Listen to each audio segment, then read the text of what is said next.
We are going to be working on coordination complexes. Oh, I know how to name them. Now we're going to talk about them, how they bond. We're going to do that for a good portion of the rest of the year, the rest of the semester. So we're going to figure out how can you have octahedral shapes. What does that do for why we have all those beautiful colors that we can make in lab? Things like that. But today is very descriptive. So looking at the kinds of coordination complexes that we've made, which ones are preferred, and then looking at some coordination frameworks. So three-dimensional structures particularly are interesting. For upcoming assignments, the next assignment due will be, in lecture, will be assignment 5, which will be due each week from Monday, which I will post this weekend. And it says on our syllabus, if you're busy reading the syllabus every day, that we're going to have a quiz on Monday. No. I don't want to write a quiz. You don't want to. You just stop your syllabus. Well, you know. So it's still the same percentage. We have our other quizzes. We will have one more quiz on organometallic ligands. And so, but that's now a couple weeks away. And then your results report is due this next week. So I posted handout. There's examples of papers. There's like little mini paragraphs. Hopefully you will understand that. I guess I have one error that E talks about IR data, and I'll delete that off of there. So you can pull that to IR reflected all of your data stuff. So if you have any questions, stop by, send me an email this weekend if you're working on it. For the results report, really important, don't just answer the questions in question format. That's like a big fat 0. Even if you have all of that done. You do answer those questions and then you write it up more like a paper results and discussion section. I also posted, since you're either doing D or E based on the syllabus, you're doing either D or E, the opposite one, in your notebook. And that's due the week after that. So I posted the in notebook D and E requirements if you want to look at those, work ahead. There will be 2 in notebook ones due 2 weeks from now. Hopefully I'll get the other in notebook ones up soon. So it's just the typed results due? Just the typed results one. It's a 1 to 2 page. Yeah, there's 2 options. So is it kind of just like an FTR-esque thing? I want only the results and discussion portion of FTR. So this is practicing writing results and discussion, which sometimes are separated out, but since these are both synthesis ones, those are often mixed together in that type of paper. We will do one full formal type report, and this is just practicing writing a really good results section, so you can write a really good results and discussion section in your formal type report as well. Do you want that to come in on either paper format in lab or on Blackboard? Not on Blackboard. You can email it to me if you want. You can turn it in lab if you want. I don't care whether it's paper or electronic. Or do you want it to do the day that we're going to come? Yes. Or somebody's doing Turn it in the day that you were in lab. If you have questions and you have Tuesday lab, I don't care if it's after your lab. Thursday, Sunday, I don't care. I just wanted to get it on the paper. No, I was more Friday actually. Anything else? Okay. So today, you should be able to pick coordination numbers, figure out which metals, which ligands will like to go with different coordination numbers, explain coordination frameworks, and the uses of some of these materials. Okay? So these are definitions. I didn't have you write any of them because we're going to zip through them because we've already done these. Okay? So a complex, central metal atom, ligand surrounding it. There are some examples. You can have neutral, you can have a charged one. The ligand, a molecular ion that exists on its own or could have an independent existence, but it is bonded to the metal. Okay, so carbonyl, Cl minus, right, can be neutral, can be charged. Donor atom, Lewis base donates electrons to the central metal, so donor atom is a ligand. And the acceptor atom is metal, it's a Lewis acid. You can also have an acceptor atom that is a ligand. So sometimes ligands also get electron density back from the metal. So you can have an acceptor as well. That's a ligand. Coordination compound, it's either the neutral metal complex or where you actually add the counter ions, the outer sphere ions that are not directly coordinated to the metal but make it neutral. Right? Any questions on any of these?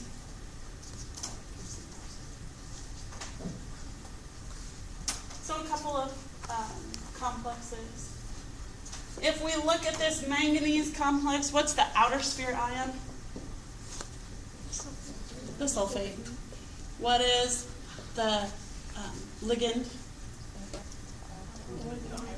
Water, which we would call aqua. It's the bound oxygen is written first. So sometimes they don't always keep consistent with that. But this is also a coordination complex. Right? We're going to mostly focus on single metals, but it doesn't have to. We can have all these bridging structures, lots of cobalt here. This is actually recently hypothesized. I really can't. So, Werner's complex. This is one of the forms that they think when it gets deprotonated.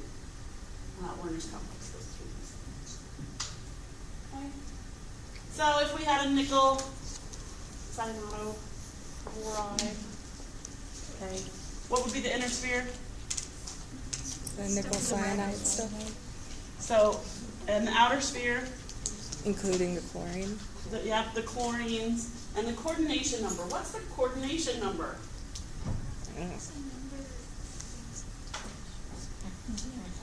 How many ligands do you have? 5. So that's the coordination number. Coordination number of 5.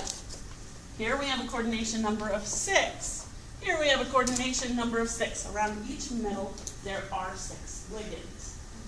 And so we're going to break up all of the different coordination complexes by how many ligands they have, because geometry affects bonding and electron spectra and magnetic properties. All of the properties that we see have a lot to do with the shape of it, the coordination.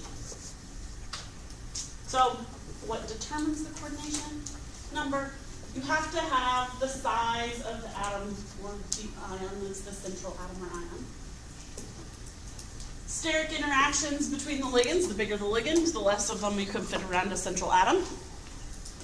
And then electronic interactions between the ligands and the central atom. So how much are they going to attract ligands there? So if we look at rhenium 6+ and manganese 6+, they're really charged. So they're going to be quite a bit smaller than the neutral, manganese and rhenium. But manganese, rhenium, which one would likely have a high coordination number? Rhenium. Rhenium, because it's bigger. So it's going to be able to fit more things around it. If you imagine them as little spheres, you could fit more things around a golf ball than you can a marble. Then ligands, the chloride ligand or the hydride ligand, which one would promote a higher coordination number? The hydride, because it's small, compact. You fit lots more of those around. So if we look at our first level of coordination compounds, these are the low coordination compounds. We're going to split them into different sections. Coordination number of 2, and most of the time we are seeing those with row or column 11, our copper, our silver. Once we get a little bit bigger than because the atom's getting bigger, the coordination goes up. But copper 1 and silver 1 tends to form linear or coordination number of 2 complexes. How many d electrons do you have in copper 1? 9. What do we have? What's the electron configuration? Oh, 10. Argon, You have 10. and then 4s2, 3d9. So if we only take away 1, we're going to take it away from here, but because we could actually promote that, it becomes so 3d10s tend to favor that linear arrangement, which is why Mercury also gets to be in that class of ones that are coordination number of 2, because the 10 d electrons. Sometimes it looks like there's a coordination number of 2, but or it doesn't look like there's a coordination number of 2, but there really is. So copper, we often write it as copper cyanide, but it's not one ligand on the copper. It's actually a linear chain where they're all connected. So each copper has the nitrogen side of the cyano and a carbon side of the cyano. And they make a big long chain. So sometimes it looks like they only have one ligand, but they make a coordination number of 2. Will help stabilize it.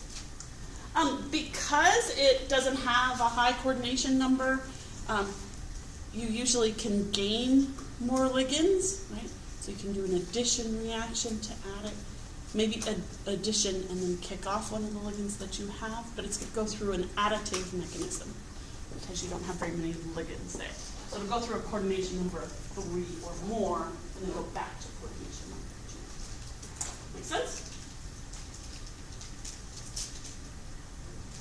4 coordinate complexes. These are considered intermediate. There are some 3s, they're not very common, so we're just going to stick with them.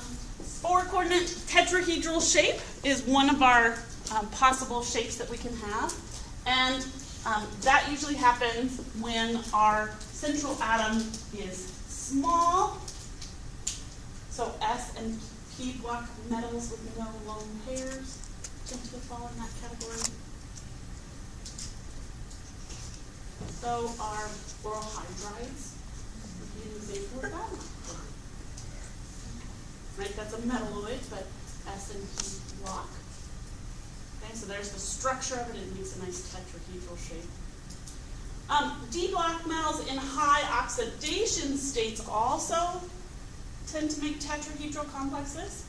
So this chromate ligand, what's the oxidation state of the chromium? 6. It is 6, so really pull a lot of electrons off there. It also happens that we make tetrahedral complexes when our ligands are large. Okay. And, oh, that's the chromate, sorry. When ligands are large, like cobalt with 4 chlorine ligands. And that would be cobalt 2.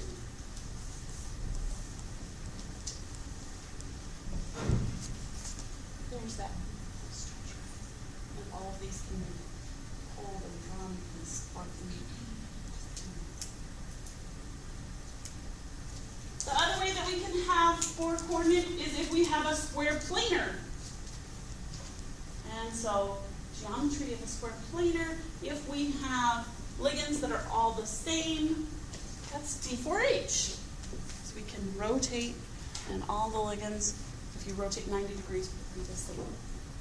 With the z-axis going down through the middle. We don't have to have all the ligands be the same, though. We saw some cis and trans complexes, but we can have up to 4 different ligands. Typically, square planar needs to have a D8 metal or ion. So when we look, nickel, palladium, platinum, those are the ones that typically form square planar. We can also, so all of those are +2, right, because we got rid of the s electrons in their d8s. We can also go to cobalt, rhodium, and iridium and only get rid of one electron, but then promote the other s electron into the d's. So that will make it another d8. And then we can make gold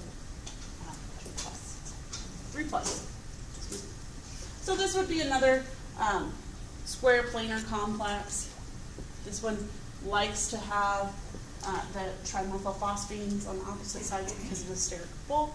So the trans conformer is adopted more often.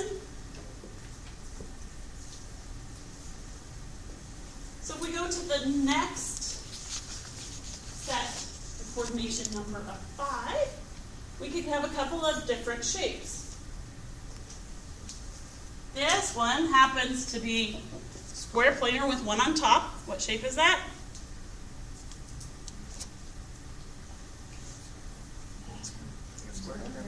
Square pyramidal.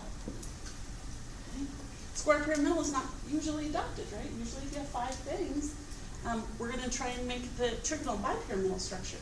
So the only time that you're getting this square pyramidal is when the ligand locks it into place. And so this is heme, and so from this side, we're getting it connected. It can only reach as far as that 90-degree angle. The benefit to this is then we leave the entire underside of the complex is open. And that's how we coordinate and transport oxygen and carbon dioxide, all of those lovely things, because it can coordinate to the underside. And it wouldn't be able to do that if it was trigonal bipyramidal. So if we have a square pyramidal, that's a C4b, right, because it's flat and so it doesn't have a mirror plane. If we have a trigonal bipyramidal, then we have a D3H structure. Like I said, these are less common than 4 and 6. Often seen in constrained geometries. If you have polydentate ligands, sometimes you can adopt these as well. So they don't have to be natural ligands, they can be ones that we made. And what does fluxional mean?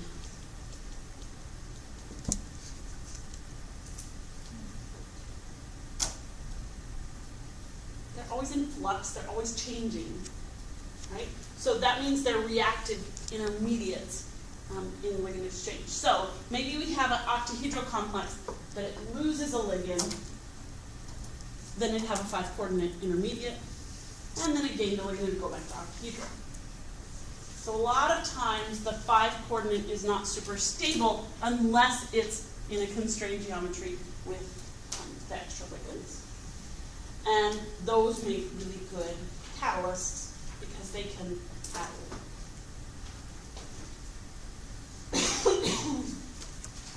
6-coordinate ones. This is the granddaddy of them all, right? Octahedral complexes. And it's octahedral because if we connect all of them, it makes an octahedron shape.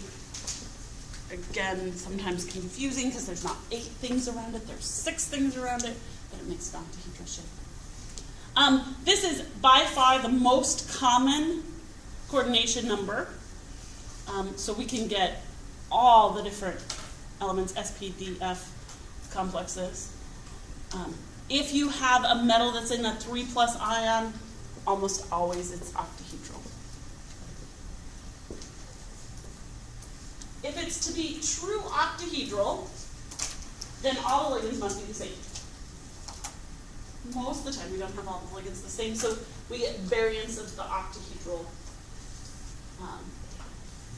And because it already has 6 ligands, it's usually pretty sterically strained. In order for it to react, it usually goes by a dissociative mechanism. So it loses a ligand before it adds another one.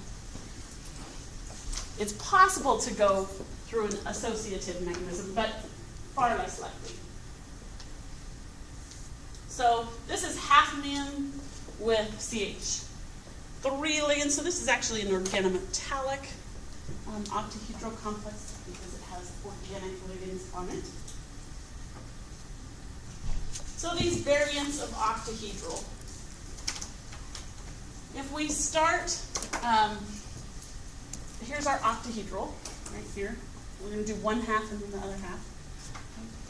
If we take the z-axis and pull it up, then we get this shape. And it's a D4H. When is that going to happen?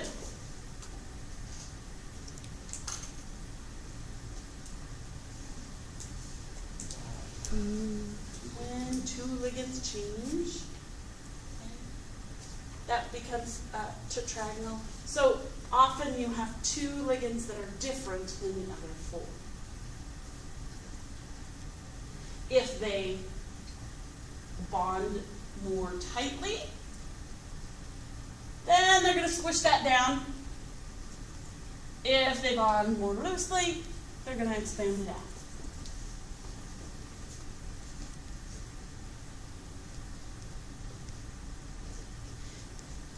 Because it's really the variation of the axial ligands that are shown in these pictures here, we can actually have 3 different ligands as long as 2 of them bind about the same and 1 of them binds differently.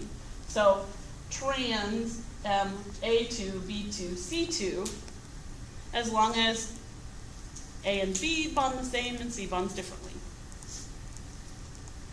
That would impart the same effect.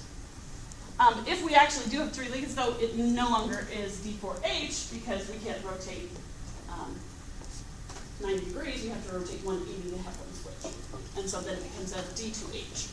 Okay? So these are the 2 conditions in which we'll get that kind of elongation or shortening of our z-axis.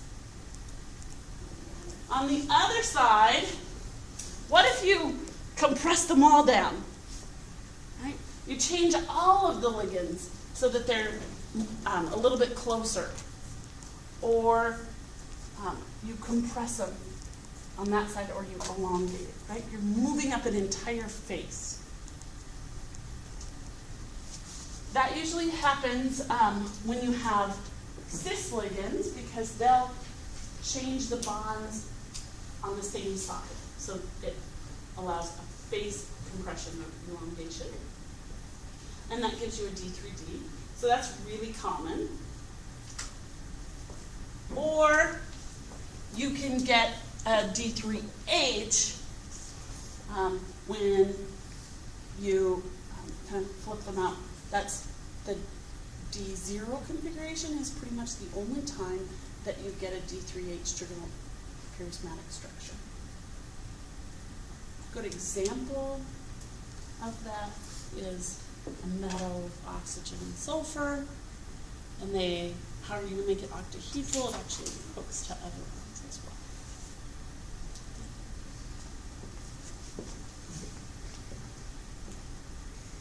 So why does this matter?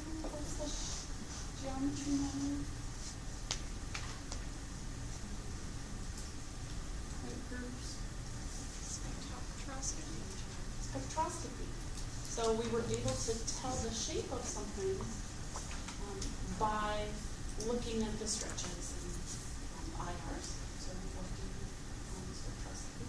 It's also going to make a difference for electronic transitions because it's changing where the bonds are and where the bond energies are, so the orbital diagram will change. Those were the 6 coordination. Now, what if we had more? Would you be live with more things? 7 coordinate zirconium with 7 fluorines. Nice, crazy structure. This is actually not a really big metal, but the fluorines are really tiny ligands. So that's how you can get those shapes. And as we get to these higher coordination numbers, you're going to see the polyhedra representations being more common because it gets easy to lose a ligand that's hiding in the back there. So they often draw the polyhedra that's kind of outlined here.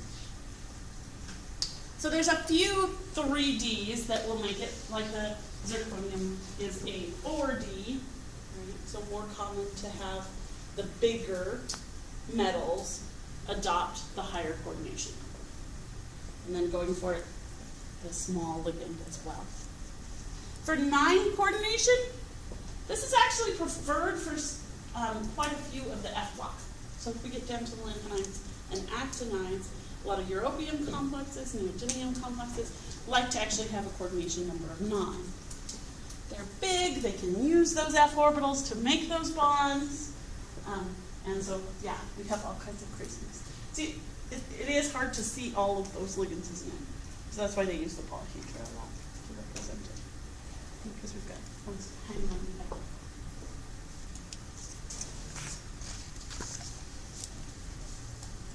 Don't forget though, we can have more than one metal, and it can bond as well. So our molybdenum with 8 chlorines over the 2 molybdenum centers, this has a quadruple bond between the molybdenum centers. Then we have the B5H9. There's a lot of borohydric complexes where they form lots of boron bonds and then the hydrogens kind of are on the outside. We saw that with phosphorus and arsenic earlier, but kind of some of them are boron-boron bonds, some of them are through the hydrogen, because the hydrogen can actually be bonded to 2 things. Right? Another lie. Right? Because we're looking at H minus, so 1 electron goes one way, 1 electron goes another way. Then rhenium-4. So we've got the rhenium in blue here, and there's each rhenium is bonded to 3 other rheniums plus the other ligands that it has as well. So what's the coordination number of one of those rheniums? 9. So we've got 1, 2, 3, 4 ligands, and then it's bound to 3 rheniums, so that's a coordination number of 7. So it's stabilized by those rhenium bonds. Is there a carbonyl inside of those? I'm not sure what inside. Yes. No, there is not. It's a rhenium-rhenium bond in this case. There could be some carbonyl that do go mu in between them, but this one is actually a metal-metal bond. So it's bonded to 3 rheniums. What? What was the question? If it was a ligand, so like here, this would be a mu H, right? Because it's a ligand that's split between 2 atoms. Here, those are just metal bonds. And we would just put the rhenium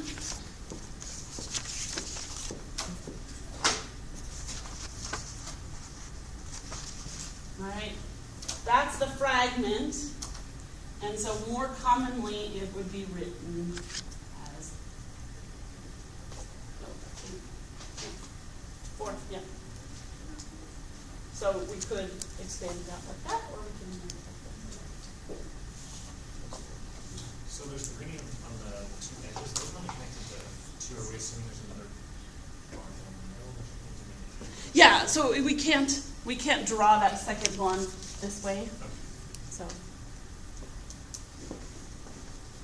but it is a very nice tight square when they crystallize it. So we assume they're all bonded equally. We can also make all kinds of coordination frameworks. And each makes beautiful materials. So those include the zeolites that we talked about a little bit, particularly in homework. We've seen a couple of those. Or infinite arrays. Infinite is a loose term there, right? Because it's just a lot bigger than one coordinated molecule. So it goes on in 1 dimensions, 2 dimensions, or 3 dimensions. And then a really active area of research right now is metal organic frameworks. It's a way to get towards nanomaterials, or use organic ligands that are polydentate but can't be polydentate to the same metal. So it can't bend around like ethylene diamine. It's going to have to connect. Okay? So we'll see some. That makes more sense. A lot of these big structures, they don't draw all the atoms anymore. They just start drawing how some of the silicon and aluminum are, some of the magnesium. So you start to see things like this. What's at all of those points? Magnesium. Okay? So they would have been magnesium, or they could be silicon, only because you would only know it's magnesium because it's related to this picture. Wow. So they have to give you more descriptions. They're just saying that it's organized in this way that we have kind of atoms at each of the corners. They use this a lot for silicates and aluminosilicates. And so this is SiO4, right? So a silica. Or maybe we could have it bonded between a couple. This is kind of the molecular version.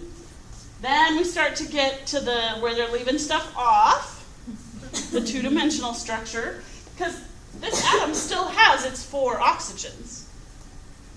We just didn't draw them. Kind of like organic chemists leave off hydrogens. Inorganic chemists leave off all kinds of things. And especially the bigger structures that we get. So then they leave off the next thing. They don't draw any of the oxygens. They just say, oh, no, is there any bonds between those yellow things? No. So Maybe. the structure does not necessarily say how it bonds. Okay? It says how the silica atoms are arranged. Then when we get to here, now we've got a 3D structure. This was the attempt at drawing some of the oxygen bonds that kind of hold it into place. But again, this yellow silica still has the oxygen bonds around it. But when we simplify it and get rid of the extra bends, we get these structures that look like a polyhedra, where each corner is a silica or an alumina or something else, but often used silica, alumina, magnesium. So that gets us to those zeolites, those crazy structures that you were trying to understand how they soften water. They have cavities on the inside, and there's lots of oxygen atoms, right, that are not represented at all in this structure. All those are the silica and alumina atoms that make it up. And so, but we've got them bent in here, kind of, they make a nice pore that we could put a cation in. So if we put sodium in it, and then pass water through it and exchange the calcium ions for sodium ions, and calcium and magnesium ions are what make water hard. So it just does ion exchange. They're also the structures that make molecular sieves. Have you used molecular sieves before? Okay. Molecular sieves have holes in them, cavities, like that fit molecules. So we dry solvents by putting in, they look like little beads, they look like a little sand. You throw them in, it gets rid of all the water. Because water fits in and can't get out. It gets in there and hydrogen bonds with the oxygen that's on the inside of the network. And it's a great way to dry NMR solvents, for example. Also, if we need to not have any water around for organometallic reactions, inert reactions, then we can dry them with molecular sieves. So the acetonitrile that we use for lab H has been dried over molecular sieves. And you can actually adjust pore size. Maybe it's a 3 angstrom pore size, maybe it's a 4 angstrom pore size. We just have to change the amount of aluminum and silica. We can change that size. These are both zeolites, there's a huge number of zeolites naturally occurring and those that we make. And so sometimes, so here's the translation again. Here's the little silicon oxygen. They just draw it as a polyhedra. In this one, the polyhedra actually is an oxygen rather than the silicon. But then they go together like that. So you can see that kind of structure. They're used in catalysis and absorption, ion exchange, and the environment. And there's all kinds of shapes. And so if you want to, I gave you this link so you can read more about the zeolites. And so I'll post it so that you could actually, it's an active link, not that you could do it off what's up there. There's a database of zeolite structures. These are the most common commercial zeolites that you can find. Memorize that. And they all have abbreviations which go with kind of how they're organized. The one that was up there was LTA. Zeolite A is usually used for drying. I don't know what we're going to open here. Okay. But this is a great database where we have cell parameters, right? Unit cells. You can interpret this. Look at how much knowledge you have. And the secondary units, so what shapes are in there? Silicon, aluminum. And then because of their framework shapes, we've got the unit cell marked out here. It's got big pores and small pores. Sometimes that's helpful so you can absorb something that's one size and get rid of something that's another size. So, very interesting structures.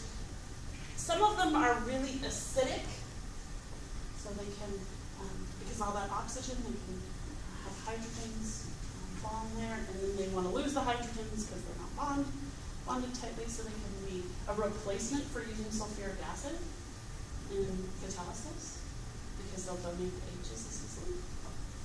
They can be used for all kinds of other things. And it really has to do with their three-dimensional shapes. Another class, right, the second class that we had there was metal organic frameworks. And I said, we've got organic ligands that are polydentate, but they can't bind to the same metal. So these are examples. You do not need to know these. These are examples so that you could recognize some of them as being useful for this. The thing you'll notice is they've got something like flat structures. The aromatic rings in the middle, so they can't bend. Okay. And so we can put a metal here and a metal here. We can make a long one-dimensional structure. Or if we have sites that are a little off-center, then they can even coordinate between multiple ones. So we can have lots of choices with our organic ligands and making these metal organic frameworks. So it can force the creation of coordination complexes that wouldn't naturally exist, as well as making big frameworks. So this is a copper complex. This is one of those ligands. This is BDC up here. And because the oxygens actually bind to two coppers, and then over there we have negative charge, so they hypothetically could bond to other coppers. It gets the coppers close enough together that they actually form a copper-copper bond. What was the normal coordination of copper? Saw it today. 2. This is not 2. Okay? Forced by these ligands, and these great shapes have great names. Right? This is a pinwheel. These metal organic frameworks can also be used for their cavities, and because they're not oxygen on the inside, they can be pretty much anything. Maybe the metal even is on the inside of the cavity, depending on the organization. So this is the same structure, actually. It's just whether you look at it from the side or from the top. But definitely it's a channel. And so because it has a channel through it, it can actually be used to filter things. So that you can have one directional flow. Little micro tubes.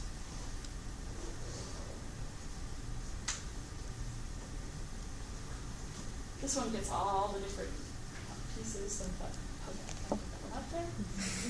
Moth 5 is one of the more common ones. At least they still put the structures in there. There's the zinc, and then there's a zinc oxide, so that's what's making up this tetrahedra. And each of the tetrahedra are hooked through a single oxygen. How many bonds can oxygen have? 4. It looks like they can have 4. What? They can, if they're stabilized by other things. Okay, so we've got those little cores, and then the zinc is then bonded to these organic ligands that build the rest of the 3D structure. So this is the DSC ligand that we saw on the last slide, the aromatic ring with the oxygens, and it's bonding to the zincs. Okay, and same thing here, and just we're going in 3 dimensions. What that makes is little channels. Those channels can be important for those applications. We can also have linear structures. And this is a copper complex, right, where we actually have a square pyramidal coordination number of 5. Where this comes from another complex, and then that's one complex bonding to another copper. So each individual piece is this, but the nitrogen on this end bonds to the next copper. So we make this big long zigzag chain because of that. For those of you who have done Lab G, that's the kind of structure that you need. You have 3 ligands, but then the end of those ligands connected to another ion. So we made this big metal organic framework so that we could see the electron behavior and the magnetic behavior that we saw. What's wrong with so why bother? That's really cool. So some of this chemistry is being done to just see what kind of cool thing can I make, which is good and fun, and some is a little bit more related to useful things. And sometimes they make something just to see if they could, and it turns out to be useful. But if we think about the properties of the structures they're making, they have large pore volumes. And it's not like a crown ether that has 16 elements in it. They have lots of elements making this pore, and they're really sturdy because they're 3D networks. They have really high surface areas, and the materials have really low density. Think about those things for a minute. What would that make them good for? Chat with the person next to you. Pick one of those and figure out when would that be useful.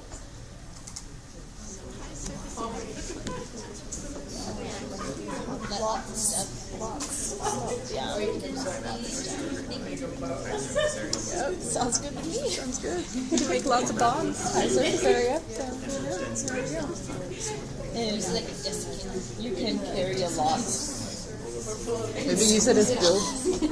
Maybe use it as a big sponge. Okay, who wants to contribute to an application? Would the high surface area give it faster reactivity? It does. It gives it faster reactivity, so they're great catalysts. Another one? Low density might be for like lightweight metal or lightweight whatever. Like airplanes, space. Exactly. A lot of new parts for airplanes and for the space shuttle are lightweight ceramics that are these low density materials. Other ones?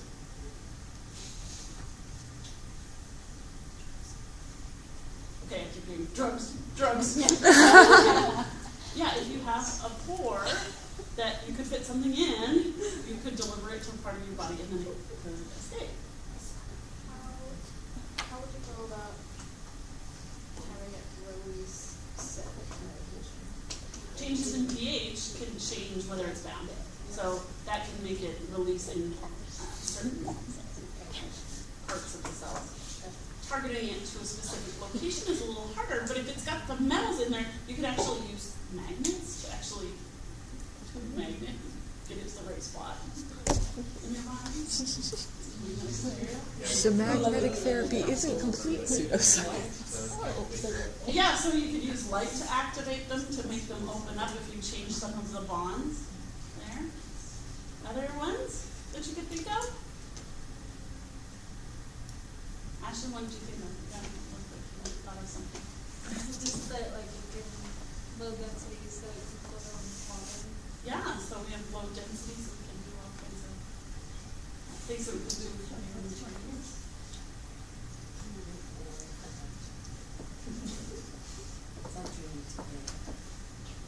So here's some of the ones that I came up with. Ion exchange, right? Just like if you like got a pore, it can do an ion exchange.